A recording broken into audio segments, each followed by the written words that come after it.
Hey, hello, this is Professor Game, where we interview successful practitioners of games, gamification, and game thinking who bring us the best of their experiences to get ideas, insights, and inspiration to help us in the process of getting students to learn what we teach. And I'm Rob Alvarez. I work at IE Business School Publishing, where we create interactive and engaging learning materials. And today we have Michael Sutton. Michael, are you prepared to engage? I'm definitely engaged. I'm committed, and I'm part of what we want to create as an endeavor here. Let's have some fun. Let's do this, Michael. And to give you a brief intro into who Michael is, he has built his reputation as a game-based learning innovator, architect, and edupreneur. His current applied research and consulting focuses on architecting and delivering immersive environments using serious games, workshops, and simulations. The initiatives leverage earning experiences by transforming key performance and quality indicators into increased learner satisfaction and institutional effectiveness. He has also established an exceptional record of success in educational program delivery, learning communities development, competency-based assessment, and problem-based educational program management through innovative adult educational and online programs. Is there anything I'm missing from that, or anything else personal you would like to talk to us about, Michael? Well, I must say, when you frame it like you did, I didn't realize I'd done all those things. Thank you. That's a great introduction. That's fantastic, Michael. And we were talking in the pre-interview chat that you have an interesting story, and I have this cliffhanger for myself about how you got into gaming and to the game industry or these engagement relationships. So I would like to know what that story is so that we can kick off with something interesting. Well, thanks very much, Roberto. It's very important for especially new people getting into this area to understand the history of some of the folks that are involved. And I kind of consider myself an old fart in this area, but not an expert, and definitely not a guru, because I'm learning to play every day and learning more about how we engage fun and play for learning. One of the elements of my early days was I was in school what we now call geeks or nerds. Back then, that was in the 50s and 60s, we were called eggheads. So. And that was just because, you were a brainy little kid kind of thing. And the first thing I asked my father for at 12 years old was a slide rule along with a log table. Now, in school, those of us who were eggheads, we used slide rules to solve all kinds of nice, interesting mathematical problems. And it used to come in a holster. So for those 3 or 4 nerds or geeks in the classroom with you, the cool thing was someone would present a problem and then everyone would draw their slide rule just like you would a gun in an old Western out of your holster and start on the problem. And because I did that a lot, I played chess a great deal. And a much older mentor of mine taught me a game called Go, which is a Japanese game normally played by Shinto monks as a form of meditation and strategy development. And so I became very good at Go. I loved Go. And I even found it superior to chess.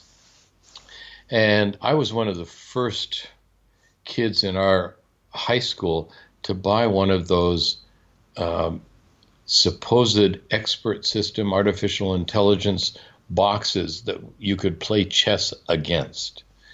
And I found half of the time I won, half of the time I didn't. So I was at least challenged by the machine.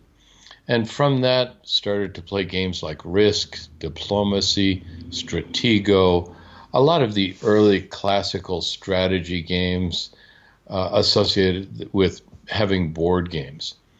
And as I went from high school into my first jobs in computer programming, I found all kinds of games. Now, when I say computer programming, I mean 1970s computer programming, not the coding that's done today. And from then on in, I learned to play games against machines. I eventually in my career was involved a great deal in learning, training, and development in corporate environments. And I would always gamify the environment. Now, we didn't call it that back then in the 80s and late 70s. We would have called it probably skills-based. It would currently be called experiential or project-based. And I always facilitated my courses for participants from the perspective that they had to have fun and not be bored in order to be able to learn. So from there, just expanded my work. When I was in I think I turned 50 years old, I got invited by McGill University in Montreal, Canada, to go back and do my doctorate in knowledge management. I was a corporate executive at that stage. And when I did that, I took on a dissertation on how knowledge management was taught at universities at that time. It was a new and emerging field. And when I got to university to start teaching as a professor, all of my courses were project-based, competency-based, skills-based, project-based, very experiential. I hardly ever gave a lecture. In fact, the learners in my courses, Masters of Science courses, MBA courses, undergrad business courses, doctoral courses, they were the ones that had to invent games to demonstrate what they were learning in the class. So that kind of wraps up how I got to where I'm at now. Wow, that sounds fantastic, Michael. I didn't feel like interrupting you at any point because I was so interested. I think seeing how things have come for you is in a way looking at a bit of the history of how many of these things have come into being. Of course, there's I'm sure there's people with other experiences as well, but it's really interesting into getting to know how you got there. Thank you. It's been a fun experience, and even though I'm kind of semi-retired right now, my wife says she doesn't know which half of me is retired.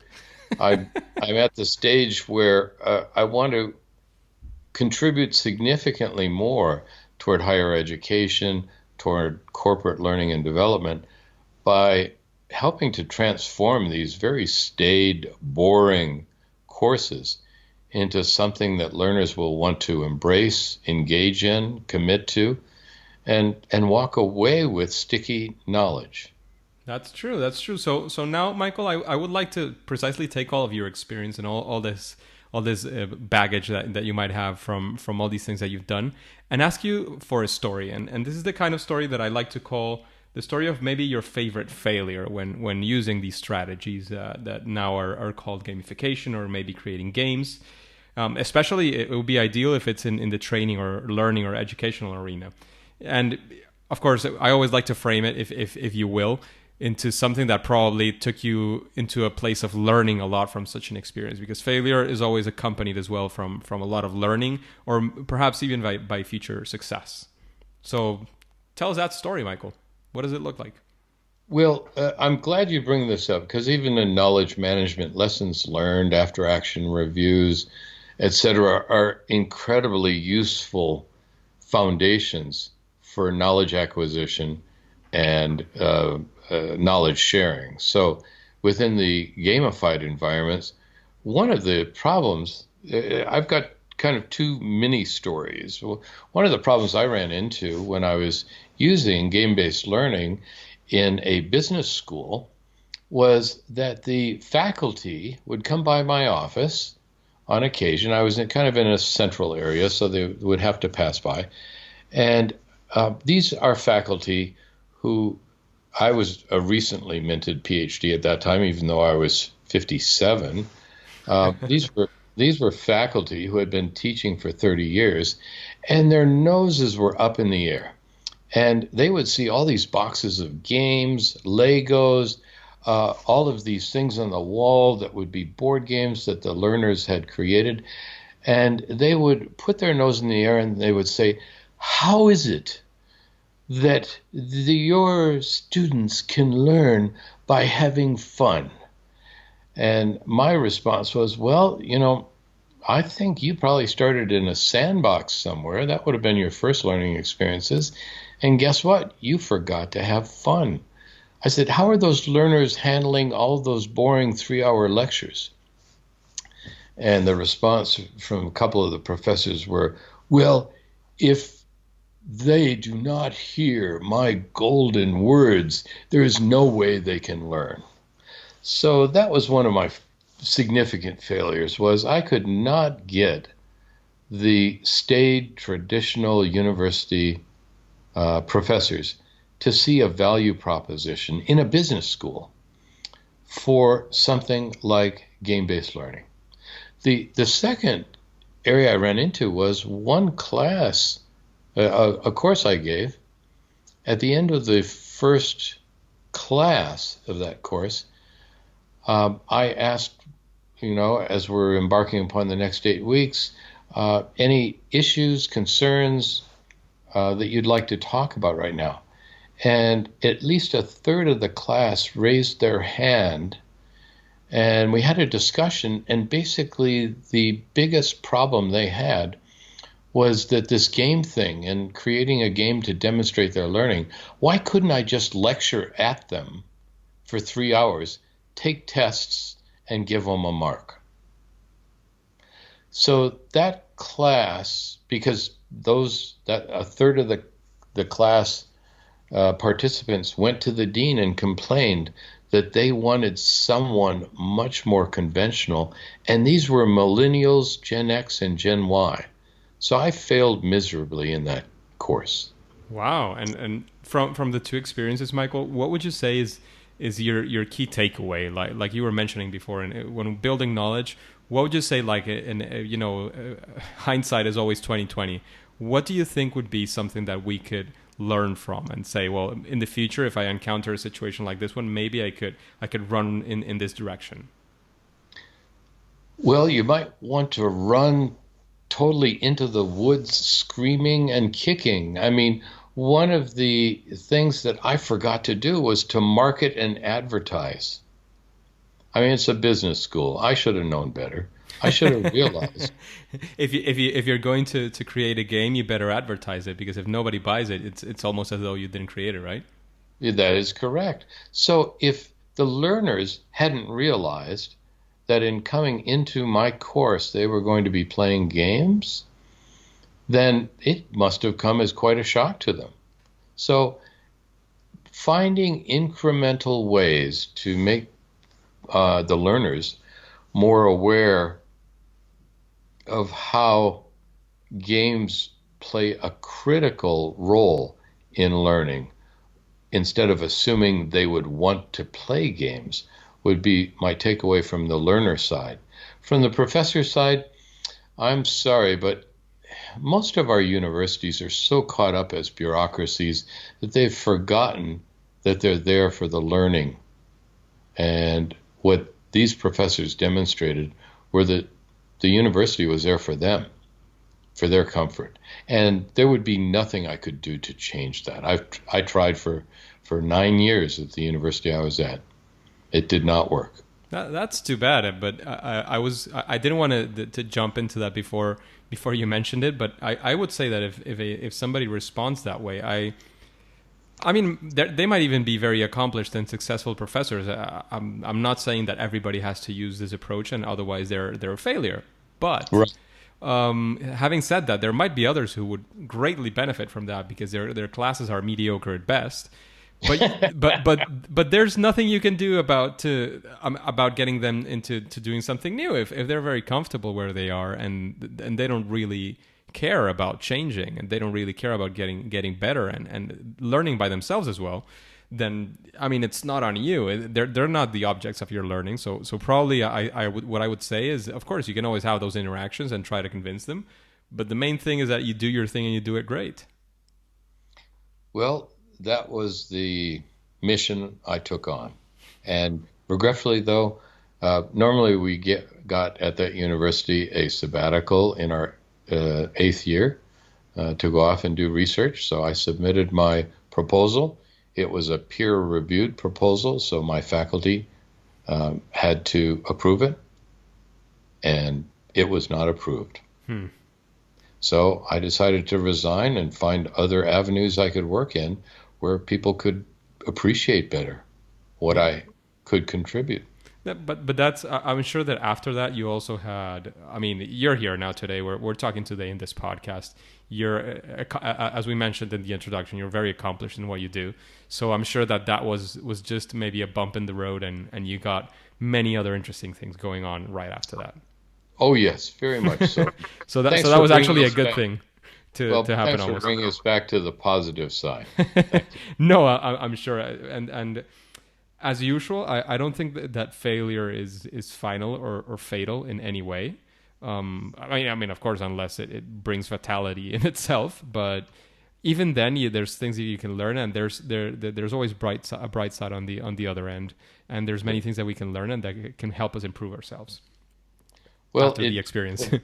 it provided me the opportunity to become a bit more, I hesitate to use evangelical about this field, and because of it, other opportunities have been drawn to me.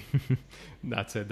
And Michael, I would like to now make a quick shift into actually going on to a more, as you say, positive side, and for you to tell us about perhaps some interesting challenge or something that you faced, maybe in your classes, maybe in your designs, maybe in your consultations, that you said, well, this is a very interesting and big challenge that you faced, and say, well, and let us know what that challenge was and how did you solve it using these game approaches that you've been using.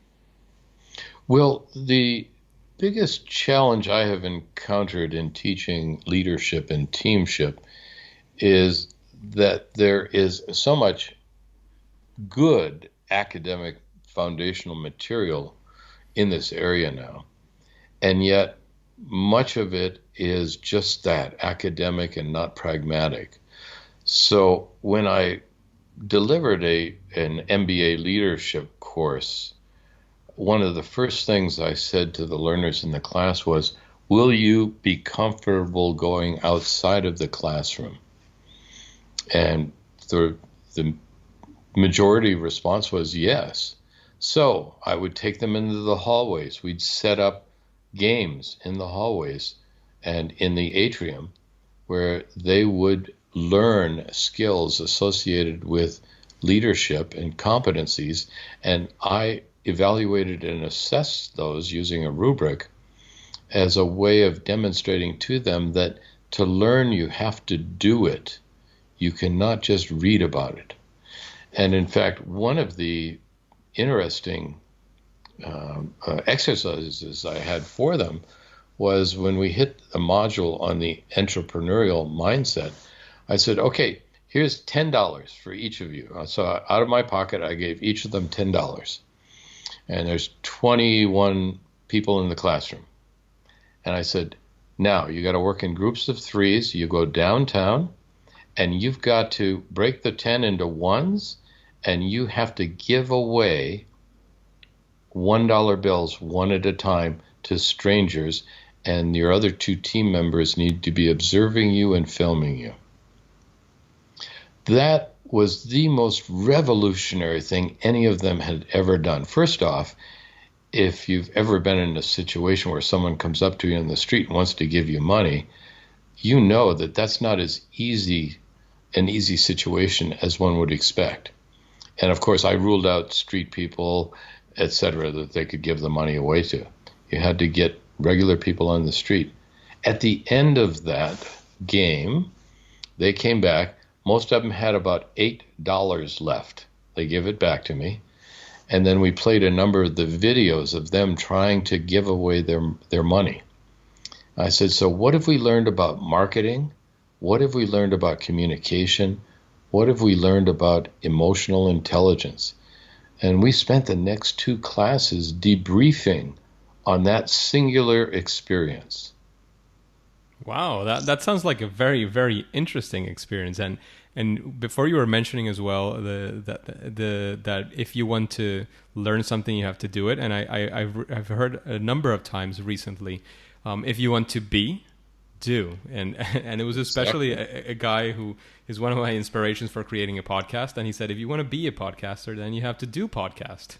I mean, if this is what you want to be, then do it, and you'll get better. I mean, I'm sure there's many things I can learn, and that's another reason for me to be here, and that's another reason for me to learn along the way with the engagers who are interested in the topics that we're talking about and learning alongside me and the guests. So that's absolutely aligned with what we enjoy and what we like to do over here. So thank you for that. A very, very nice example, very neat example. And one thing that I highlight with these kinds of examples is if you take a look at Michael literally spent if it was $2 in average per student, probably that was $40. So you don't need a multi-billion-dollar budget to create an app for mobiles, to create a game, to do these strategies and of a simulation, of a game, of gamification in your class. So always remember that doing these strategies and these things, if you want, it can involve a digital and complex solution, but it can be very simple and very powerful as well. Very much so. In fact, just along those lines, most of the professors who found out that I did this said, how could you risk losing so much money? And I said, first off, most of it came back. And second off, I risked nothing. The learners risked everything. Absolutely. And Michael, when you're creating your experiences inspired by games or even games and simulations, is there any process that you follow to create your designs? And if so, can you run us quickly through that process? Well, I follow very much Carl Kapp's game design method, and he and I'm trying to think of the young lady that he's worked with recently and authored a book on workshop design for games. I follow very much their method.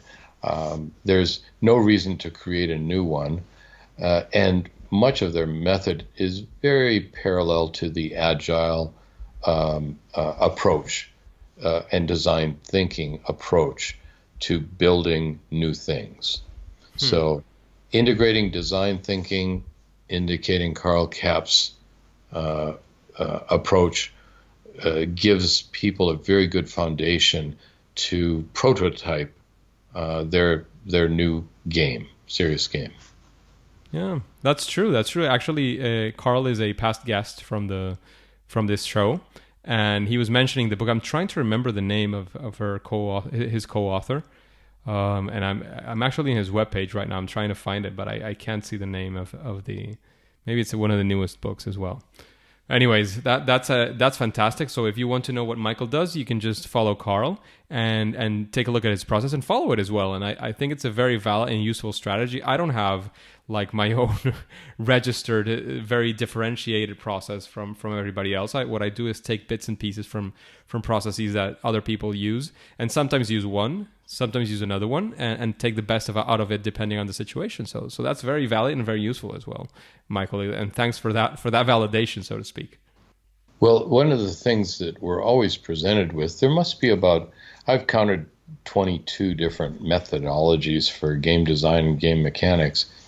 And just picking one and getting in-depth experience with it gives a new game designer significant experience, and then test out some others. To me, Carl is probably one of the critical thought leaders in our industry or in our profession, and following people like that is easy to then learn and to learn with them. Yeah, that makes a lot of sense. So now, Michael, we're going to move into the second part of the interview, where rather than stories and maybe longer winded answers, we're going to go maybe for what we'd like to call rapid fire questions. Sure. So the first question is, what would you say is something, an element or a strategy or something in particular that you use or that you think that almost any project for gamification or game-based learning could benefit from? What's that one thing that you say, well, if you use this, it'll be better. It won't be perfect. It won't be the only thing you do, but if you use this element, it would be a lot better. Maybe a best practice. some would call it. Authenticity in scenario design. If the situation is too hypothetical or too far out, your participant and player will have a very difficult time immersing themselves in the role. Okay, So that makes a lot of sense. it's got to be authentic. Yeah, that makes a lot of sense. It's definitely a first timer, and I had never thought of it that way, but it's beautiful. Actually, I'd say. Michael, what would you say is currently your or maybe your all-time favorite game? Go. I was thinking of maybe curbing the answer a bit towards that, but I said no, let's just leave it. And Michael will say what the first thing that comes to his mind, but certainly that's a game that was going around the conversation. So. Well, what I like about it is its simplicity. It only has two types of pieces, white and black equivalent of pawns, and once they're placed, they cannot be moved. So at another level, it's one of the most complex games I have ever seen, and Shinto monks can take 3 days of thought, reflection, and action to go through one game. Wow. I think I've never played a game for that long. Even when I spend, maybe 12 hours stopping for a quick meal or something like that, not sleeping for a whole day was maybe too much, even for a young kid. Michael, who would you like to listen to interviewed in this podcast in Professor Game? Well, being a fan of Carl, I'm glad to see he was one of your early folks.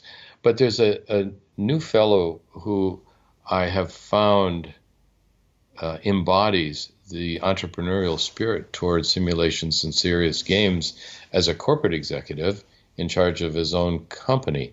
His name is Kevin Allen. Okay. And his company is eigames.com. Okay. I'll find him, to be honest. I think the name rings a bell, but I'm not. I wouldn't be able to put, like, for sure I know who this person is. I'll look for him right after this podcast because it piqued my curiosity a lot. You'll find him a fascinating individual with a very unusual perspective because he used to be a Madison Avenue madman. Madmen in North America are the advertising execs who come up with all of these interesting advertising programs and campaigns. Very creative person for sure. Yes. That's very useful. That's very useful for gamification and simulations. Michael, what book would you recommend to the engagers? Now, when you say book, we're talking from the perspective of design, mechanics. I would say I don't like to restrict it to any specific area, but if you say, well, if you read this book, you'll get better at this, or you'll learn something interesting, or you might be able to follow this process that this person has created, or I mean, one book that you would say, well, I would recommend if you haven't read it yet for you to get into this book and make the best of it. Well, there has been a brand new book released recently by two colleagues in Europe that I find to be revolutionary in how it talks about innovation in business and games. It's called Gamification for Business: Why Innovators and Change Makers Use Games to Break Down Silos, Drive Engagement, and Build Trust. It's by two individuals, Gudiksen, Gudiksen, and Inlove, Inlove. I think they're both Scandinavian. I've never heard of that book. I'm certainly going to look it up. It was just recently released, and it's starting to It's starting to spread in Europe like wildfire. I'm sure. Sounds like a great book. Michael, what would you say is your superpower, your sweet spot when designing a product for gamification or a game-based learning approach to education? Building trust and a sense of integrity with my players. Very useful. If people don't trust in what you're doing, they're probably not going to engage. And that's one of the main things in a game. If you don't engage with the game and you accept the rules and accept that you're in a new place that is not the reality, then you don't abide by the rules, and then you're probably not playing. So it doesn't make sense for you to be in the game. So that's super, super important. Thanks. Now, Michael, we're going to move into a slightly gamified part of the of the podcast, and I'm gonna jump into a random question. I still don't know which it is, but I do know it does make sense. So previously, I curated the questions for you to make sure that they make sense, but I don't know which is going to come. So, okay, here is this question from no name, so I can't name the person. So, okay. I would like to hear cases of how gamification helped obtain positive results in real life, high-stakes scenarios in business and otherwise. Do you have maybe a key example that you would say this when I used gamification in this scenario, it provided a result that you can talk about very, very concretely, because it looks like this person is very, very straight to the point. Yes, I could present a case. There is a simulation tool called Fligby, which is Fligby. It stands for Flow is Good for Business for You. Okay. It is a leadership simulation that places an individual as the new general manager of a winery in California, and they have to interact with all of the individuals in the organization as well as the community to be able to make a profit, be ecologically sound, and to build flow. Now, I don't know if you're familiar with Csikszentmihalyi, a Hungarian psychologist. Yes, yeah, I am. Oh, I think we've mentioned him before, but he's the guy who precisely talks about the flow theory. Isn't that right? That is correct. And his name is impronounceable for me. I was in Hungary. I was in Hungary a few weeks ago, and like every single thing I tried to read was, and my mom's Polish, so Polish is not an easy language, which I don't speak either, but I can understand, listen to, and if they say a word, I can repeat it. But Hungarian was like beyond, and I'm decent with languages, so his last name I'm afraid I'm not very, very capable of pronouncing.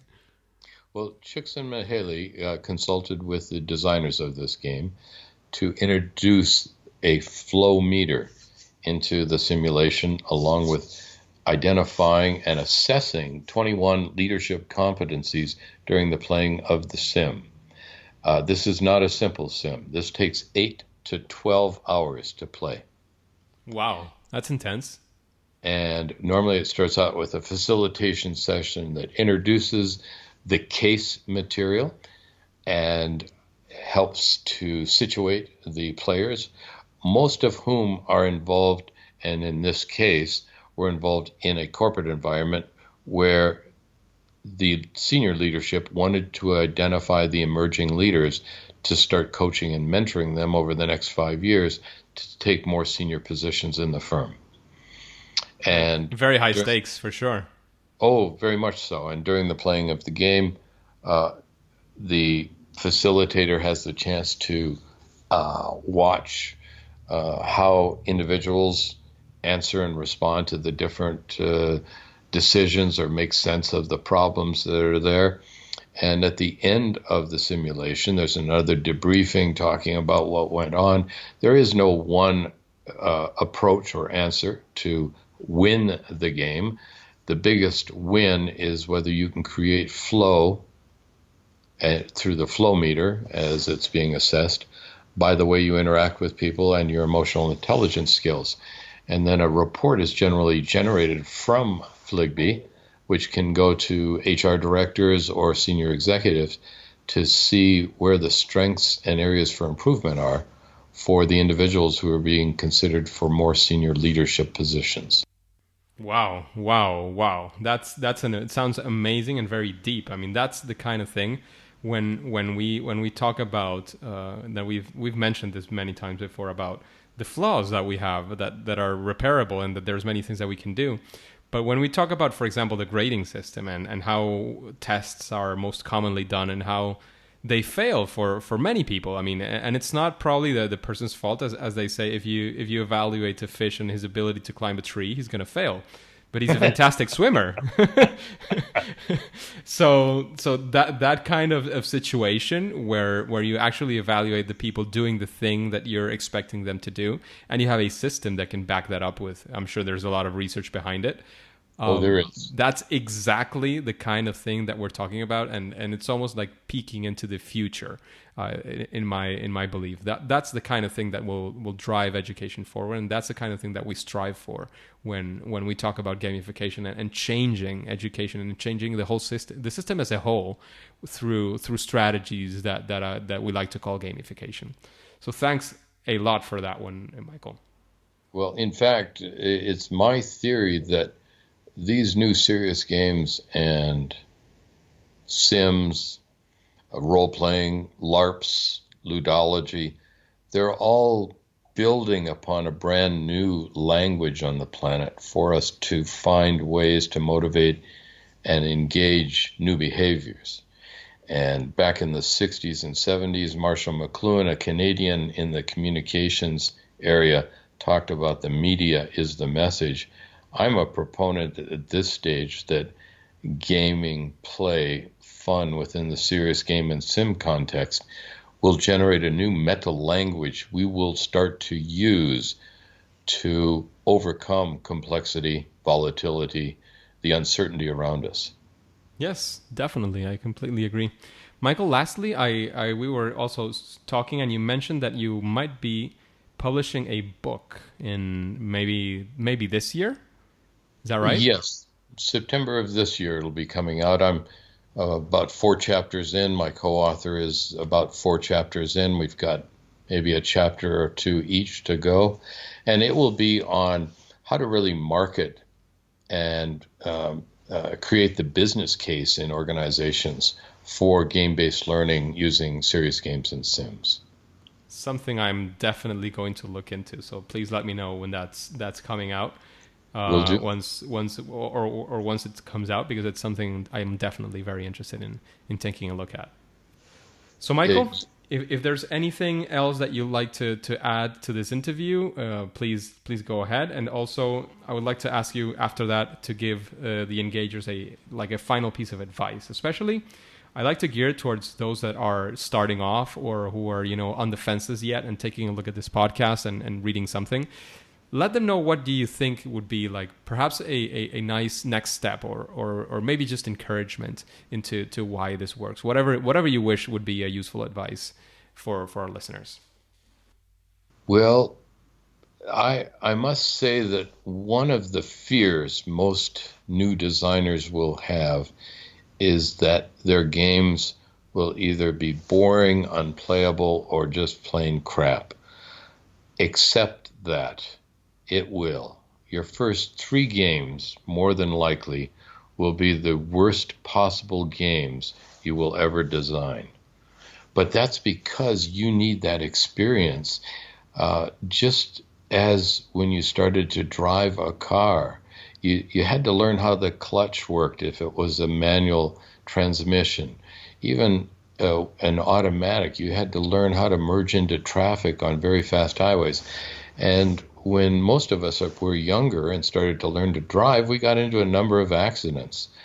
That's normal. That's the thing I want people to realize. That's normal.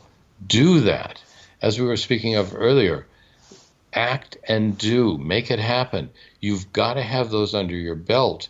And yes, the players that play that are going to turn their face yellow and they're going to tell you this is boring and crap. However, learn from others as well. Take apart other games. Figure out what it is that motivates players in a game.